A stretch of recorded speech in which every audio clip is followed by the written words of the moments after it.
युद्धजन्य परिस्थितीचा फटका आणि अवकाळी पावसाचा कहर. हिंगोलीतील कलिंगड उत्पादक शेतकरी संकटात. नमस्कार, आपण पाहत आहात धुमाकूळ महाराष्ट्र न्यूज. हिंगोली जिल्ह्यातील सेनगाव तालुक्यातील अजेगाव कलिंगड उत्पादक शेतकऱ्यांवर दुहेरी संकट कोसळले. एकीकडे आंतरराष्ट्रीय स्तरावर निर्माण झालेल्या युद्धजन्य परिस्थितीमुळे बाजारपेठेवर मोठा परिणाम झालाय, तर दुसरीकडे अवकाळी पावसानं शेतकऱ्यांच्या हातातील घास हिरावून घेतलाय. हिंगोली जिल्ह्यात मोठ्या प्रमाणावर कलिंगडाची लागवड करण्यात आली होती.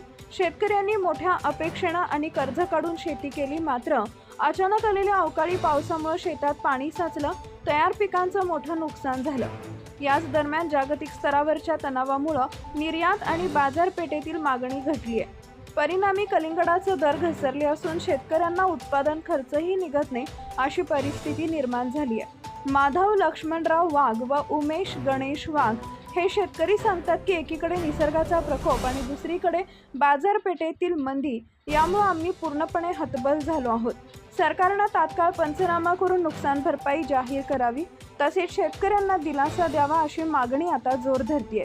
ही होती हिंगोली जिल्ह्यातून अजेगाव येथून एक विशेष report. Subscribe now and press the bell icon. Never miss an update.